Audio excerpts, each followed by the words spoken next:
You're listening to Searching for More, a podcast of the Diocese of Arlington.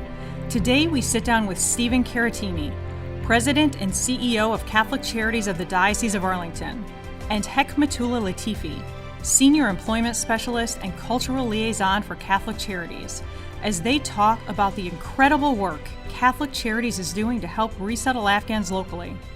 Whether we receive them as a walk-in or picking up from the airport, we know what we are doing, and we know that we have some good plans for the family. Yeah. So they don't know. That's really amazes us, and when we explain to them the reaction on their faces, the happiness on their faces that we see, that really satisfying for us.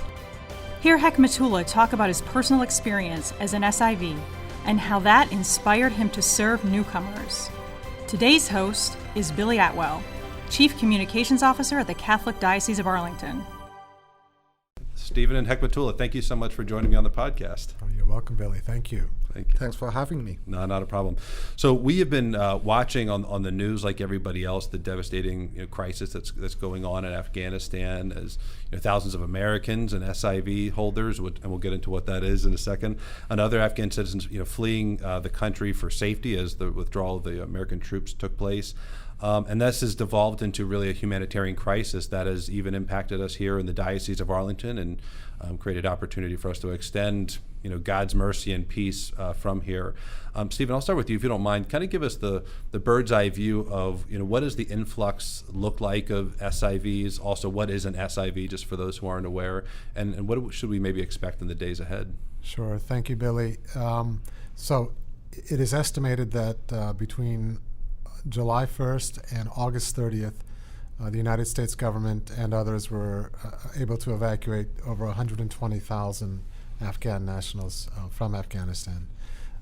We anticipate that approximately 95,000 of those evacuees will ultimately be resettled here in the United States, or coming to the United States. Right now, we estimate about 60,000 of the Afghan evacuees are on military bases here inside the United States. Another 30,000 are in military bases in Europe. Okay. So among those many thousands are individuals who who worked directly for the United States government and military as interpreters, as translators, and in other capacities, and would qualify for what's called an SIV, a Special Immigrant Visa, which was a program that was designed by Congress in the early 2000s to assist people who had assisted us in Afghanistan and whose lives would be in danger if they were to remain in Afghanistan. So this was a special visa that could be applied for and would allow individuals and their families to immigrate to the United States, and with the same benefits and services that any other refugee would receive. So this would allow certain financial benefits and services for agencies like Catholic Charities to be able to help resettle up to 5 years. And so since 2006, Catholic Charities has resettled over 4,000 men, women, and children through the Afghan SIV program, including, I might add, my colleague Hekmatullah. Yeah. And in the last year, we resettled 400, and in July and August alone, that number was 200. Wow. So we saw a dramatic increase, obviously, at the end of the year. Do we have projections for what that will look like from here? Yes, in the coming year, at least, again, resettlement agencies like Catholic Charities are waiting now from the final decisions that will come from ultimately from the United States government, from the State Department. But we're anticipating doubling the number of people that we've resettled from Afghanistan, so it's up to 800. I hesitate to say anything more because the situation is so fluid. Right. But that's what we know at the moment. This is what we know at the moment. Yes. Wow. So when you say we resettle somebody, what does that look like? What do we actually offer them to resettle them? Well, the first thing first it's a blessing for us to be able to do this. This is part of our ministry.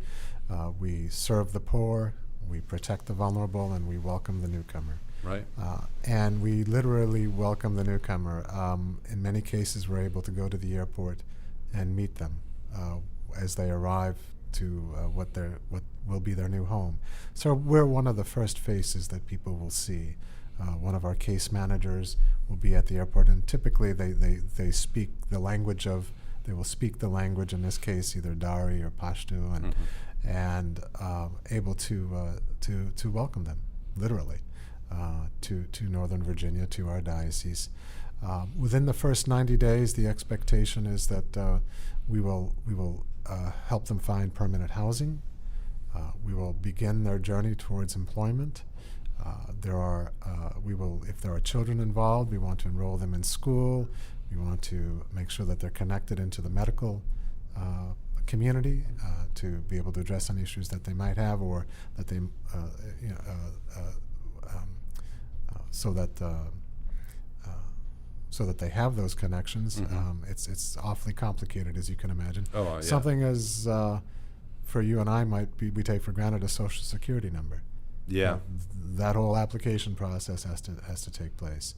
Along the way, staff, Hekmatullah among them, will not only are we securing the housing for them, but we're also going to be providing the basic furnishings and items that they'll need: pots and pans, utensils, because they come here with basically nothing, right? I mean, they're not coming from, it's not like if I was going to move to Sweden or something, as I pack up a shipping container and, get the car set. No, that's not like that. They're showing up with a suitcase or two sometimes. Is that right? Often. Yeah. And I would say that, in the past, Billy, when the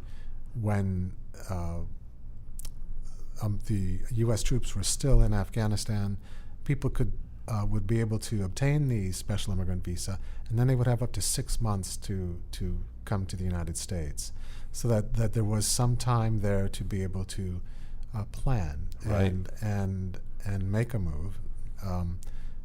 The folks that we've been seeing since late July, the people who were evacuated, they've come with what they have.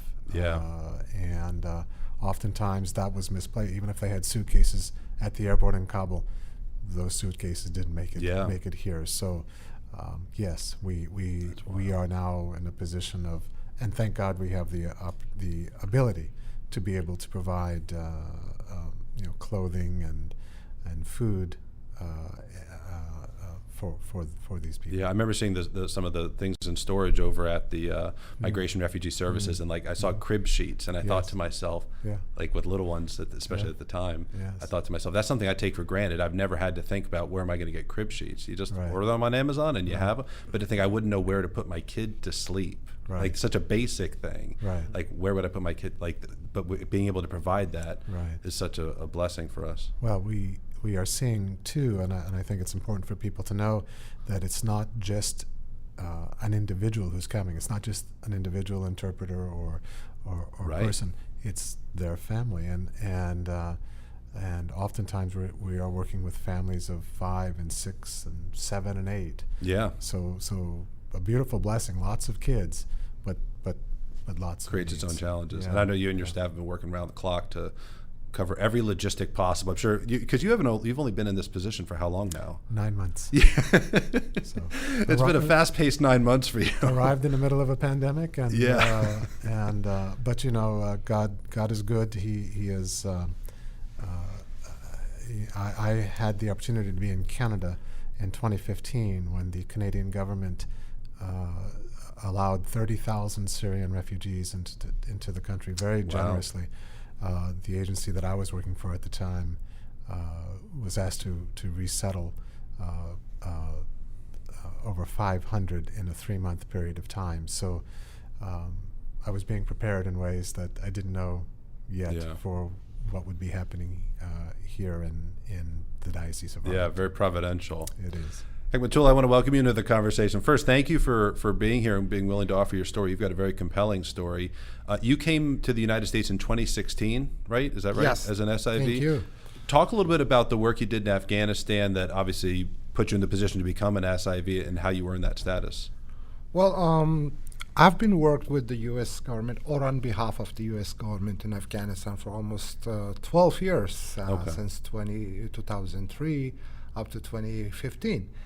And my journey with that work was lots of ups and downs and lots of threats. And when I saw that my expat colleagues came across 12,000 miles of the ocean, and they were working in Afghanistan, I thought to myself, why not me? Why not help them? Why not support this mission? Yeah. So I've started that work with USAID and US Embassy, and after work with our US military brothers and sisters, and try to provide them the supports that they need on the ground. Because of that work, and since we were a family that well known in Afghanistan, and I had to travel to a lot of places wherever need was, so that put me a little bit of in a position, and I've got a little bit of threats at the beginning. I can imagine. I didn't care about that.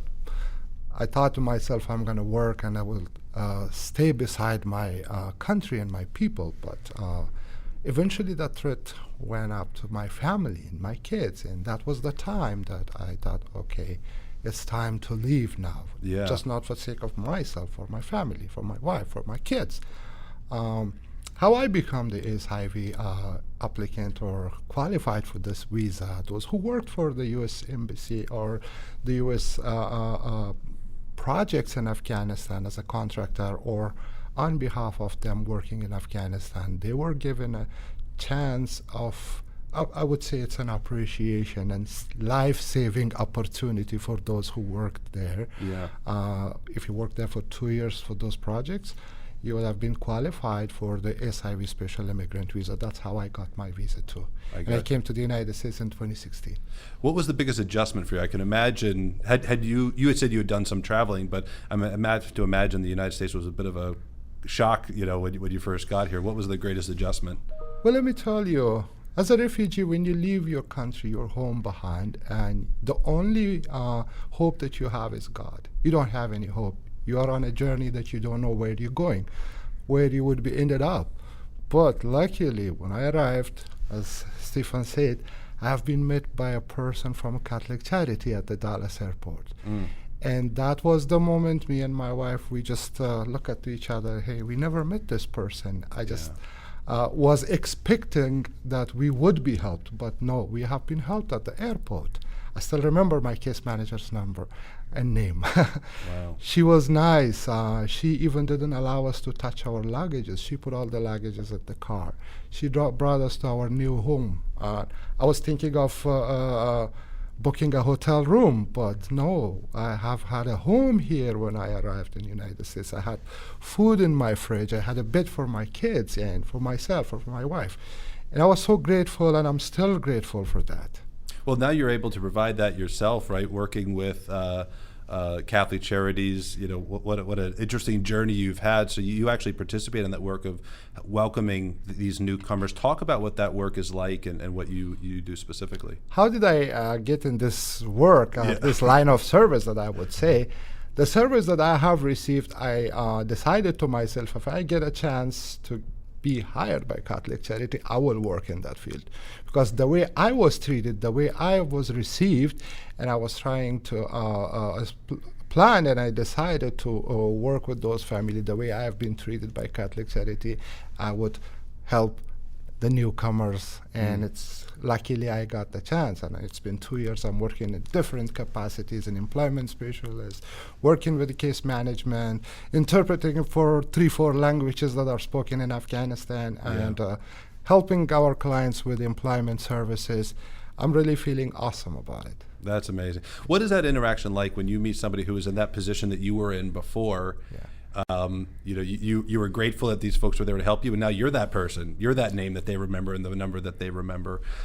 What is that interaction like with you when you get to meet someone who's in that stressful situation, but you're there to rescue them? It's amazing. It's amazing since, as Stephen said, before this evacuation or the situation that we have right now in Afghanistan, people had the chance to prepare for their travel at least, but now the interaction between us and the new comers at the whether we receive them as a walk-in or picking up from the airport, we know what we are doing, and we know that we have some good plans for the family. Yeah. So they don't know. That's really amazes us, and when we explain to them the reaction on their faces, the happiness on their faces that we see, that really satisfying for us. Yeah.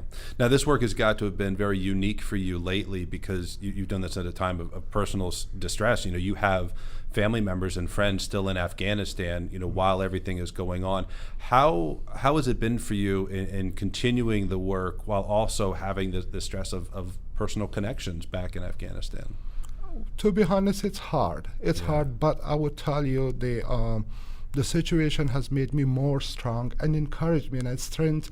God gave me more strength to see the faces of my family member in the face of those people who are arriving here. So I'm feeling I'm helping my family here. So that would never stop me from any good things that I can do to my clients and those who are coming to our diocese. That's wonderful. What are some of the greatest challenges you notice or have experienced for Afghans who are resettling here? What is some that they struggle with the most in that process? Well, we do whatever we can, like Stephen mentioned, that from the housing, providing them basic necessities of the life for day-to-day, providing them, helping them, or referring them, or connecting them to all the services in the area. But still, moving from one country to another country, even from one place to another place, has challenges. Mm-hmm. We're working around those challenges. There are challenges that, especially I would say, housing.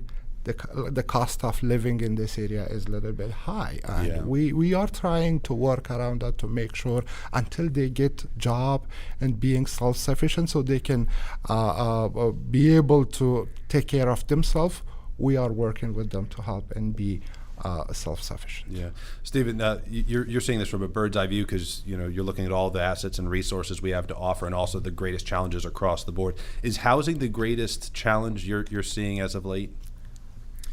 Yes, in our area, the cost of living, as you know, is it's considerable. Is considerable, and so that does mean that we have to become far more insistent and creative in seeking out landlords who have affordable housing units and are willing to rent to them. So it's a twofold challenge. One is finding those affordable units, right, and then the second is persuading landlords that.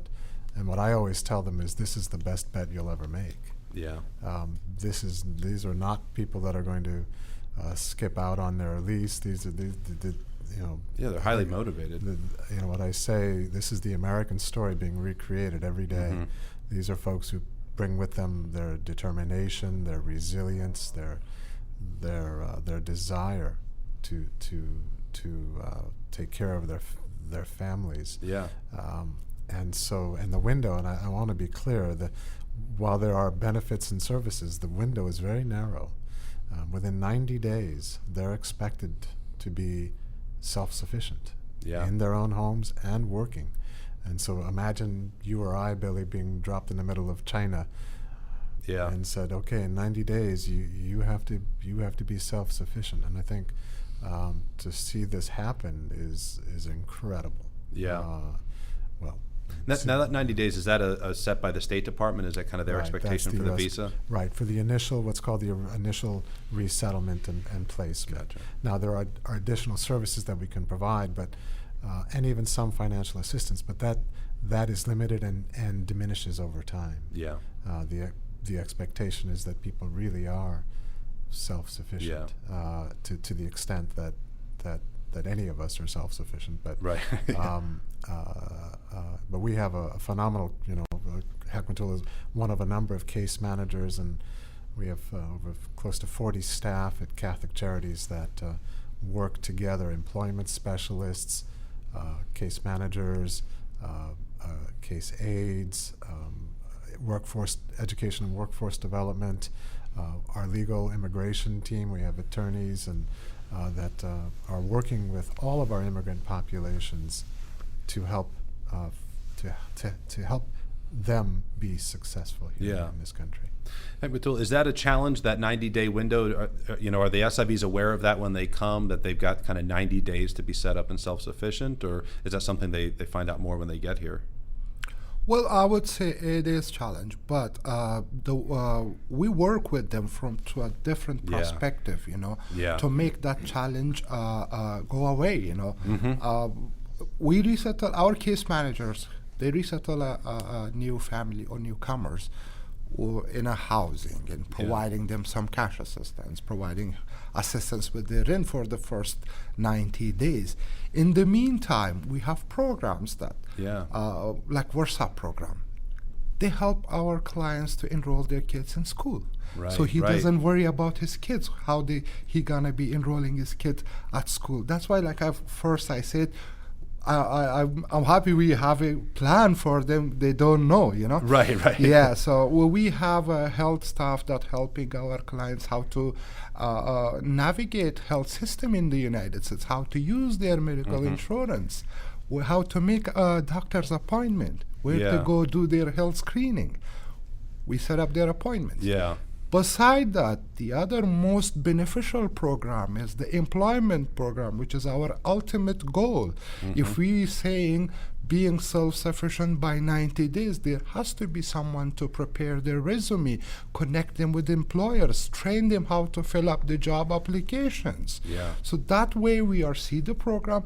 Yes, it is a challenge, but we have ways to overcome those challenges. And these are individuals who offered professional assistance to the U.S. government, so they have job skills and education or whatever it would be that made them of such value to the United States in Afghanistan. So they come here, they speak the language, right? And so they're able to I would imagine that would be a lot faster of a process than you may have in other migration situations. Mostly, I would say the SIV communities are the people who work with the United States government in Afghanistan, and they're pretty much familiar with the system, how it works. The difference of the working environment here in the United States, Oh, I imagine it's very different. So adjusting that environment systems requires our assistance, our professional advices and services that we providing, like pre-employment training.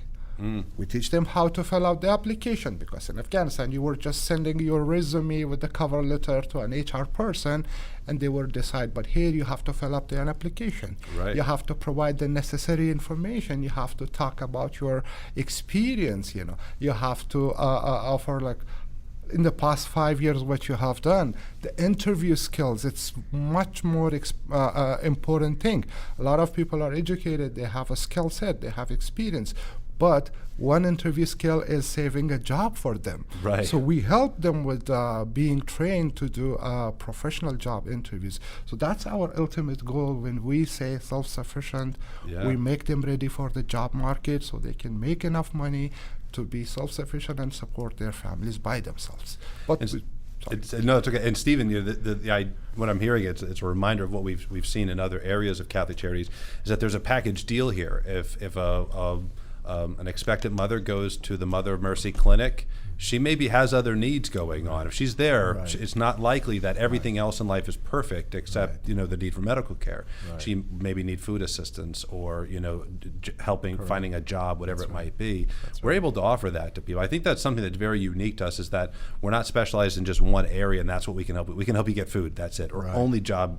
Finding a job. We've got this package of services that rounds out the person, and that's how we see the human person. We talk about this even in our schools. We educate the whole person. Well, here we're assisting the whole person. From what they need practically to emotionally and everything else. It's well, I've often said that the services that we provide for refugees, again, or those wraparound. And that we can take the lessons and the programs that we're implementing there to our other ministries. And so there's a great deal of learning back and forth amongst all of our ministries. So it may be that a refugee family that arrived 3 or 4 years ago may need our assistance in other areas, and so we're able to provide that. But you're right, Billy, that oftentimes when someone comes to us and if they need food, typically there's probably other things that are going on Right. in their lives that need care and attention, and we're able to, praise God, we're able to be there to help. Absolutely. Well, listen, I'll say this on behalf of everyone listening. Thank you both for all that you do. Stephen, I know the behind the scenes work you do is considerable, and then we also talked you into doing 17 or so interviews with the media to tell the public, here's what's happening, here's what we're doing. So you've been working nonstop. Thank you so much for all that you've done. And Heckmatullah, thank you so much. One, for sharing your story. It's powerful, but it takes a person of great character to receive a gift from someone, be grateful for it, and then want to offer that gift to others. That's really a tremendous sign of a tremendous individual. So thank you so much. Thanks for having me. Thanks for having me, Billy. Thank you. It's You're welcome really back nice. anytime. Yeah. You're listening to Searching for More. If you enjoyed this podcast, please write a review on iTunes, Google Play, Stitcher, Spotify, or wherever you listen. Also, make sure you follow the Diocese and the Arlington Catholic Herald on Facebook, Twitter, and Instagram. And subscribe to our YouTube channels for regular videos that inspire, educate, and inform about the Catholic faith in our diocesan community.